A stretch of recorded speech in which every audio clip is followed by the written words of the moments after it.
Doctor Rajendra Prasad 3 दिसंबर 1884, 28 फरवरी 1963 भारत के प्रथम राष्ट्रपति एवं महान भारतीय स्वतंत्रता सेनानी थे। वे भारतीय स्वाधीनता आंदोलन के प्रमुख नेताओं में से थे और उन्होंने भारतीय राष्ट्रीय कांग्रेस के अध्यक्ष के रूप में प्रमुख भूमिका निभाई। उन्होंने भारतीय संविधान के निर्माण में भी महत्वपूर्ण योगदान दिया था।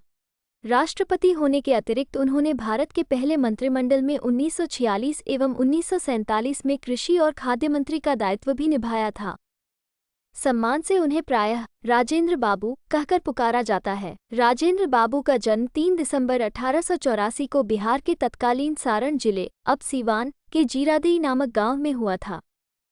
उनके पिता महादेव सहाय संस्कृत एवं फारसी के विद्वान थे एवं उनकी माता कमलेश्वरी देवी एक धर्मपरायण महिला थीं। 2 राजेंद्र प्रसाद के पूर्वज मूल रूप से कुआं गांव, अमोड़ा, उत्तर प्रदेश के निवासी थे। यह एक कायस्थ परिवार था। कुछ कायस्थ परिवार इस स्थान को छोड़कर बलिया जा बसे थे। कुछ परिवारों को बलिया भी रास नहीं आया, इसलिए वे वहां से बिहार के जिला सारण अब सीवान के एक गांव जीरादेई में जा बसे। इन परिवारों में कुछ शिक्षित लोग भी थे। इन्हीं परिवारों में राजेंद्र प्रसाद के पूर्वजों का परिवार भी था। जीरादेई के पास ही एक छोटी सी रियासत थी, हथुआ। चूंकि राजेंद्र बाबू के दादा पढ़े लिखे थे, अतः उन्हें हथुआ रियासत की दीवानी मिल गई। 25-30 सालों तक वे उस रियासत के दीवान रहे। उन्होंने स्वयं भी कुछ जमीन खरीद ली थी। राजेंद्र बाबू के पिता महादेव सहाय इस जमींदारी की देखभाल करते थे। राजेंद्र बाबू के चाचा जगदेव सहाय भी घर पर ही रहकर जमींदारी का काम देखते थे।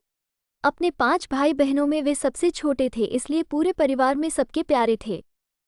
उनके चाचा की चूंकि कोई संतान नहीं थी, इसलिए वे राजेंद्र प्रसाद को अपने पुत्र की भांति ही समझते थे। दादा, पिता और चाचा के लाड़ प्यार में ही राजेंद्र बाबू का पालन पोषण हुआ। दादी और माँ का भी उन पर पूर्ण प्रेम बरसता था। बचपन में राजेंद्र बाबू जल्दी सो जाते थे और सुबह जल्दी उठ जाते थे। उठते ही माँ को भी जगा दिया करते और फिर उन्हें सोने ही नहीं देते थे। अतएव माँ भी उन्हें प्रभाती के साथ साथ रामायण महाभारत की कहानियाँ और भजन कीर्तन आदि रोजाना सुनाती थीं। 5 वर्ष की उम्र में ही राजेंद्र बाबू ने एक मौलवी साहब से फारसी में शिक्षा शुरू किया। उसके बाद वे अपनी प्रारंभिक शिक्षा के लिए छपरा के जिला स्कूल गए। राजेंद्र बाबू का विवाह उस समय की परिपाटी के अनुसार बाल्यकाल में ही लगभग 13 वर्ष की उम्र में राजवंशी देवी से हो गया। विवाह के बाद भी उन्होंने पटना की T0 के शून्य घोष अकादमी से अपनी पढ़ाई जारी रखी। उनका वैवाहिक जीवन बहुत सुखी रहा और उससे उनके अध्ययन अथवा अन्य कार्यों में कोई रुकावट नहीं पड़ी। लेकिन वे जल्द ही जिला स्कूल छपरा चले गए और वहीं से 18 वर्ष की उम्र में उन्होंने कोलकाता विश्वविद्यालय की प्रवेश परीक्षा दी। उस प्रवेश परीक्षा में उन्हें प्रथम स्थान प्राप्त हुआ था। सन 1902 में उन्होंने कोलकाता के प्रसिद्ध प्रेसिडेंसी कॉलेज में दाखिला लिया। उनकी प्रतिभा ने गोपाल कृष्ण गोखले तथा बिहार विभूति अनुग्रह नारायण सिन्हा जैसे विद्वानों का ध्यान अपनी ओर आकर्षित किया। 1915 में उन्होंने स्वर्ण पद के साथ विधि परास्नातक LLM की परीक्षा पास की और बाद में लॉ के क्षेत्र में ही उन्होंने डॉक्टरेट की उपाधि भी हासिल की। राजेंद्र बाबू कानून की अपनी पढ़ाई का अभ्यास भागलपुर, बिहार में किया करते थे। 4 हिंदी के प्रति उनका अगाध प्रेम था। हिंदी पत्र पत्रिकाओं जैसे भारत मित्र, भारतोदय, कमला आदि में उनके लेख छपते थे। उनके निबंध सुरुचिपूर्ण तथा प्रभावकारी होते थे। 1912 में जब अखिल भारतीय साहित्य सम्मेलन का अधिवेशन कलकत्ते में हुआ तब स्वागतकारिणी समिति के वे प्रधानमंत्री थे। 1920 में जब अखिल भारतीय हिंदी साहित्य सम्मेलन का 10वां अधिवेशन पटना में हुआ तब भी वे प्रधानमंत्री थे। 1923 में जब सम्मेलन का अधिवेशन काकीनाडा में होने वाला था तब वे उसके अध्यक्ष मनोनीत हुए थे, परंतु रुग्णता इलनेस के कारण वे उसमें उपस्थित न हो सके, अतः उनका भाषण जमनालाल बजाज ने पढ़ा था। 1926 ईशून्य में वे बिहार प्रदेशीय हिंदी साहित्य सम्मेलन के और 1927 ईशून्य में उत्तर प्रदेशीय हिंदी साहित्य सम्मेलन के सभापति थे। हिंदी में उनकी आत्मकथा बड़ी प्रसिद्ध पुस्तक है। अंग्रेजी में भी उन्होंने कुछ पुस्तकें लिखीं। उन्होंने हिंदी के देश और अंग्रेजी के पटना लॉ वीकली समाचार पत्र का संपादन भी किया था। भारतीय स्वतंत्रता आंदोलन में उनका पदार्पण वकील के रूप में अपने कैरियर की शुरुआत करते ही हो गया था। चंपारण में गांधी जी ने एक तथ्य अन्वेषण समूह भेजे जाते समय उनसे अपने स्वयं सेवकों के साथ आने का अनुरोध किया था। राजेंद्र बाबू महात्मा गांधी की निष्ठा, समर्पण एवं साहस से बहुत प्रभावित हुए और 1928 में उन्होंने कोलकाता विश्वविद्यालय के सेनेटर का पदत्याग कर दिया। गांधी जी ने जब विदेशी संस्थाओं के बहिष्कार की अपील की थी तो उन्होंने अपने पुत्र मृत्युंजय प्रसाद, जो एक अत्यंत मेधावी छात्र थे, उन्हें कोलकाता विश्वविद्यालय से हटाकर बिहार विद्यापीठ में दाखिल करवाया था।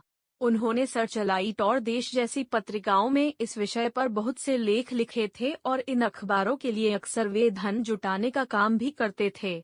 1914 में बिहार और बंगाल में आई बाढ़ में उन्होंने काफी बढ़-चढ़ कर सेवा कार्य किया था। बिहार के 1934 के भूकंप के समय राजेंद्र बाबू कारावास में थे। जेल से 2 वर्ष में छूटने के पश्चात वे भूकंप पीड़ितों के लिए धन जुटाने में तन मन से जुट गए और उन्होंने वायसराय के जुटाए धन से कहीं अधिक अपने व्यक्तिगत प्रयासों से जमा किया। सिंध और क्वेटा के भूकंप के समय भी उन्होंने कई राहत शिविरों का इंतजाम अपने हाथों में लिया था। 1934 में वे भारतीय राष्ट्रीय कांग्रेस के मुंबई अधिवेशन में अध्यक्ष चुने गए। नेताजी सुभाष चंद्र बोस के अध्यक्ष पद से त्यागपत्र देने पर कांग्रेस अध्यक्ष का पदभार उन्होंने एक बार पुनः 1939 में संभाला था। भारत के स्वतंत्र होने के बाद संविधान लागू होने पर उन्होंने देश के पहले राष्ट्रपति का पदभार संभाला। राष्ट्रपति के तौर पर उन्होंने कभी भी अपने संवैधानिक अधिकारों में प्रधानमंत्री या कांग्रेस को दखलंदाजी का मौका नहीं दिया और हमेशा स्वतंत्र रूप से कार्य करते रहे। हिंदू अधिनियम पारित करते समय उन्होंने काफी कड़ा रुख अपनाया था। राष्ट्रपति के रूप में उन्होंने कई ऐसे दृष्टांत छोड़े जो बाद में उनके परवर्तियों के लिए उदाहरण बन गए। भारतीय संविधान के लागू होने से एक दिन पहले 25 जनवरी 1950 को उनकी बहन भगवती देवी का निधन हो गया, लेकिन वे भारतीय गणराज्य की स्थापना की रस्म के बाद ही दाह संस्कार में भाग लेने गए। 12 वर्षों तक राष्ट्रपति के रूप में कार्य करने के पश्चात उन्होंने 1962 में अपने अवकाश की घोषणा की। अवकाश ले लेने के बाद ही उन्हें भारत सरकार द्वारा सर्वोच्च नागरिक सम्मान भारत रत्न से नवाजा गया। राजेंद्र बाबू की वेशभूषा बड़ी सरल थी। उनके चेहरे मोहरे को देखकर पता ही नहीं लगता था कि वे इतने प्रतिभा संपन्न और उच्च व्यक्तित्व वाले सज्जन हैं। देखने में वे सामान्य किसान जैसे लगते थे। इलाहाबाद विश्वविद्यालय द्वारा उन्हें डॉक्टर ऑफ लॉ की सम्मानित उपाधि प्रदान करते समय कहा गया था, बाबू राजेंद्र प्रसाद ने अपने जीवन में सरल बनी स्वार्थ सेवा का ज्वलंत उदाहरण प्रस्तुत किया है। जब वकील के व्यवसाय में चरम उत्कर्ष की उपलब्धि दूर नहीं रह गई थी, इन्हें राष्ट्रीय कार्य के लिए आह्वान मिला और उन्होंने व्यक्तिगत भावी उन्नति की सभी संभावनाओं को त्याग कर गाँवों में गरीबों तथा दीन कृषकों के बीच काम करना स्वीकार किया। सरोजिनी नायडू ने उनके बारे में लिखा था, उनकी असाधारण प्रतिभा, उनके स्वभाव का अनोखा माधुर्य, उनके चरित्र की विशालता और अति त्याग के गुण ने शायद उन्हें हमारे सभी नेताओं से अधिक व्यापक और व्यक्तिगत रूप से प्रिय बना दिया है। गांधी जी के निकटतम शिष्यों में उनका वही स्थान है जो ईसा मसीह के निकट सेंट जॉन का था। सितंबर 1962 में अवकाश ग्रहण करते ही उनकी पत्नी राजवंशी देवी का निधन हो गया। मृत्यु के 1 महीने पहले अपने पति को संबोधित पत्र में राजवंशी देवी ने लिखा था, मुझे लगता है मेरा अंत निकट है, कुछ करने की शक्ति का अंत, संपूर्ण अस्तित्व का अंत। राम राम शब्दों के उच्चारण के साथ उनका अंत 28 फरवरी 1963 को पटना के सदाकत आश्रम में हुआ। उनकी वंशावली को जीवित रखने का कार्य उनके प्रपौत्र अशोक जाह्नवी प्रसाद कर रहे हैं। वे पेशे से एक अंतर्राष्ट्रीय ख्याति प्राप्त वैज्ञानिक एवं मनोचिकित्सक हैं। उन्होंने बाइपोलर डिसऑर्डर की चिकित्सा में लिथियम के सुरक्षित विकल्प के रूप में सोडियम वैलप्रोरेट की खोज की थी। अशोक जी प्रतिष्ठित American academy of art and science के सदस्य भी हैं। राजेंद्र बाबू ने अपनी आत्मकथा 1946 के अतिरिक्त कई पुस्तकें भी लिखी, जिनमें बापू के कदमों में बाबू 1954, इंडिया डिवाइडेड 1946, सत्याग्रह चंपारण 1922, गांधी जी की देन, भारतीय संस्कृति व खादी का अर्थशास्त्र इत्यादि उल्लेखनीय हैं। भारत रत्न सन 1962 में अवकाश प्राप्त करने पर राष्ट्र ने उन्हें भारत रत्न की सर्वश्रेष्ठ उपाधि से सम्मानित किया। यह उस भूमिपुत्र के लिए कृतज्ञता का प्रतीक था जिसने अपनी आत्मा की आवाज सुनकर आधी शताब्दी तक अपनी मातृभूमि की सेवा की थी। निधन। अपने जीवन के आखिरी महीने बिताने के लिए उन्होंने पटना के निकट सदाकत आश्रम चुना। यहाँ पर 28 फरवरी 1963 में उनके जीवन की कहानी समाप्त हुई।